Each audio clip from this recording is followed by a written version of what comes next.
Dua musuh Jokowi telah angkat bendera putih atau apa nih? Pak Adi Praitno, bahasa politik apa yang dimainkan oleh Pak Jokowi? Apakah itu kehebatan lobby-lobbynya atau apa nih? Ya, saya kira ada dua hal, Bang Ya. Hotman. Pertama, bahwa persoalan ijazah ini sekalipun sudah ada sejumlah orang yang ditetapkan sebagai tersangka, tapi ada exit yang kemudian bisa disesuaikan dengan persoalan perdamaian dan kekeluargaan. Ya. Seperti yang kita saksikan setelah pertemuan Bang Egy, kemudian Damai Hari Lubis dengan Pak Jokowi, kan tidak perlu lagi diributkan apakah minta maaf ataupun tidak. Kan itu statement Ya. yang bermunculan. Yang muncul itu adalah soal bagaimana kedua orang ini tidak lagi berstatus sebagai tersangka. Ya, dan Yang tidak kedua, akan ribut lagi. betul, artinya apa? Sesuatu yang sudah menjadi persoalan hukum, kalau itu memang ada silaturahmi, ada sesuatu yang bisa dikompromikan, kekeluargaan itu bisa selesai. Kan pesannya adalah kepada pihak lain yang saat ini sebenarnya juga tersangka.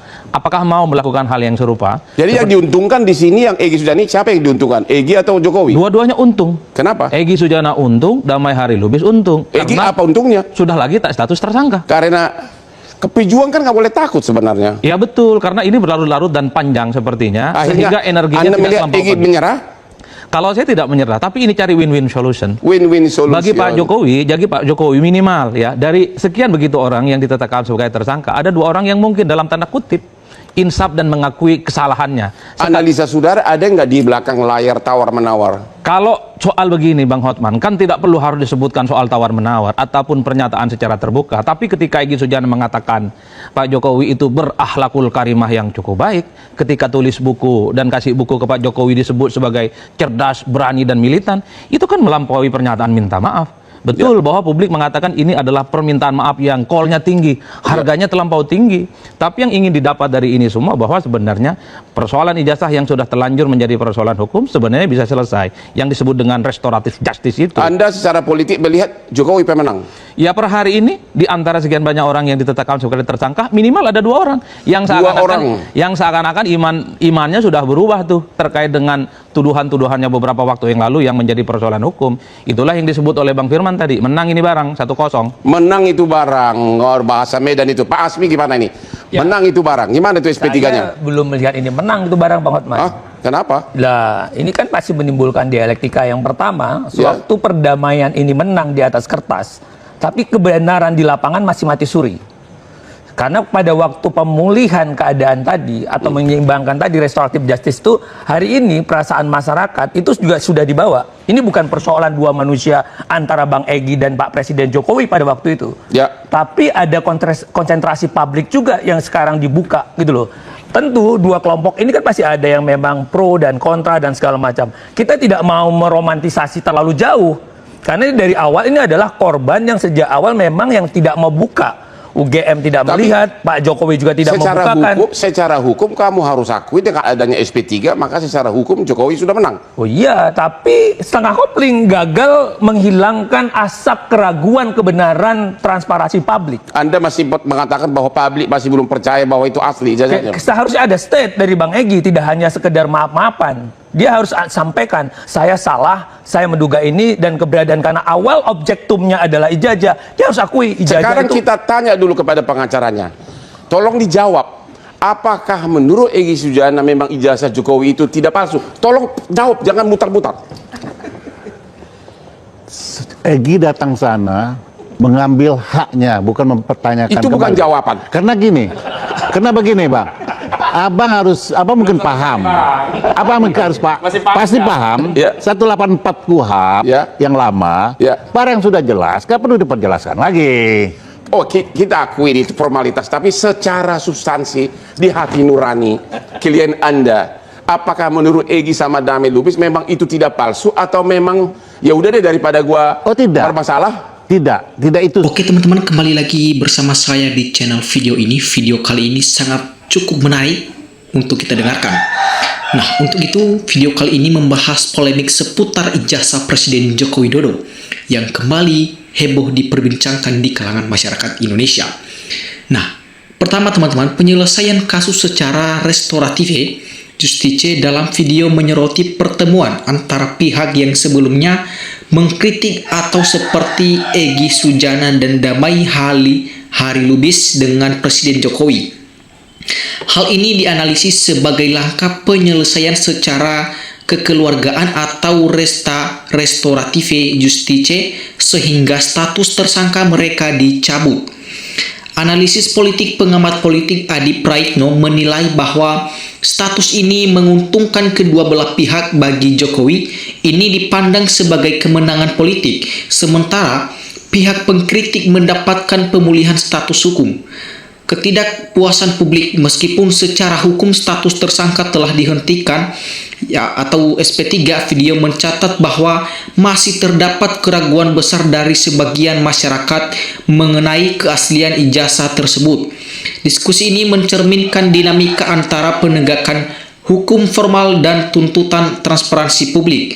Respon netizen bagian akhir video ini menampilkan berbagai tanggapan netizen Indonesia yang beragam. Banyak dari mereka yang tetap menuntut pembuktian keaslian ijazah secara terbuka dan independen, serta mengkritik proses penyelesaian masalah yang dianggap tidak menjawab substansi keraguan publik. Mengapa Egy Sujana berhenti menuntut? Ya, Egy Sujana memilih bernamai melalui pendekatan kekeluargaan atau restorative justice sehingga status tersangkanya dicabut dan kasus hukumnya dianggap selesai oleh pihak terkait. Mengapa Hotman Paris menanyakan status keaslian? Hotman Paris berusaha menguji kebenaran material di balik perdamaian hukum yang terjadi karena dia rasa bahwa status tersangka tidak seharusnya diakhiri hanya dengan pernyataan maaf tanpa pembuktian substansi dokumen yang dipersoalkan. Ya, apa pesan di balik pemberian buku ke Jokowi? Pemberian buku oleh Egy Sujana dianggap sebagai simbol pujian tinggi yang melampaui sekedar permintaan maaf, menandakan berakhirnya perseteruan hukum melalui cara kekeluargaan. Apa arti istilah pisau bermata dua? Istilah ini merujuk pada penyelesaian masalah melalui perdamaian atau kekeluargaan yang dianggap menguntungkan pihak yang terlibat, namun justru memicu keraguan serta kekecewaan publik terhadap keadilan. Apa arti istilah menang 1-0 dalam video kali ini? Istilah ini merujuk pada kemenangan politis Presiden Jokowi karena berhasil membuat beberapa pihak yang sebelumnya menuduh ijazah palsu mencabut status tersangka mereka melalui jalur perdamaian atau restorative justice sehingga dianggap unggul secara formal di mata hukum. Apa arti istilah menang 1-0 bagi Jokowi? Istilah ini merujuk pada keberhasilan Jokowi secara hukum karena status tersangka beberapa pengkritiknya telah dicabut melalui mekanisme perdamaian sehingga ia dianggap unggul sementara dalam penyelesaian masalah ijazah tersebut. Nah, perdamaian dianggap merugikan karena menghentikan proses hukum tanpa pembuktian fakta yang transparan sehingga keraguan masyarakat terhadap keaslian ijazah tidak terjawab dan dianggap sebagai sandiwara politik. Mengapa pengacara Egy Sujana tidak menjawab pertanyaan? Pengacara tersebut menganggap masalah hukum sudah selesai melalui prosedur formal sehingga substansi tidak perlu diperdebatkan lagi di ruang publik. Mengapa pihak kepolisian menyimpan ijazah Joko Widodo? Dalam diskusi tersebut, netizen menuntut polisi menunjukkan ijazah yang disita guna membuktikan keasliannya dan menghentikan keraguan publik yang berlarut-larut ini. Mengapa pemberian buku dianggap berlebihan? Tindakan tersebut dinilai sebagai bentuk pujian yang melampaui sekadar permintaan maaf biasa, sehingga publik menganggap biaya sosial atau harga dari perdamaian tersebut sangat tinggi. Mengapa tindakan Egy dinilai harga terlalu tinggi? Tindakan Egy Sujana dianggap berlebihan karena ia tidak sekadar meminta maaf, tetapi memuji Presiden Jokowi secara berlebihan sebagai sosok yang cerdas dan berani. Langkah ini dianggap oleh publik sebagai kompensasi atau harga yang harus dibayar demi mendapatkan penghentian status tersangka dalam kasus ijazah tersebut. Mengapa netizen menyebut negara seperti panggung? Sebutan ini digunakan untuk mengkritik kasus ijazah yang dianggap berlarut-larut tanpa kejelasan sehingga dinilai hanya menjadi sandiwara yang melakukan bagi masyarakat di mata dunia. Nah, apa kaitan bergaining position dalam konflik ini. Mari kita lihat bagaimana tanggapan netizen Indonesia mengenai kasus ini. Istilah ini merujuk pada strategi pihak tertentu yang mengkhianati perjuangan rekan sebelumnya demi keuntungan pribadi atau posisi tawar agar lepas dari jeratan hukum dan status tersangka. Bagaimana netizen memaknai istilah tersebut digunakan netizen untuk menyindir kondisi negara yang dianggap penuh dengan praktik kebohongan dan ketidakjujuran, di mana masalah ijazah yang diragukan terus berlarut-larut tanpa penyelesaian yang transparan.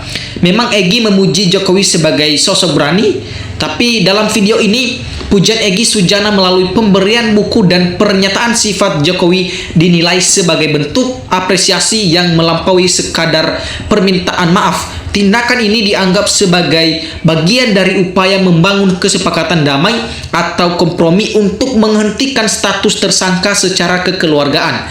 Nah, perdamaian ini menguntungkan Egy karena status tersangkanya dicabut, sementara Jokowi mendapatkan pengakuan bahwa persoalan hukum terkait ijazah telah selesai secara kekeluargaan tanpa harus melalui proses pengadilan yang panjang.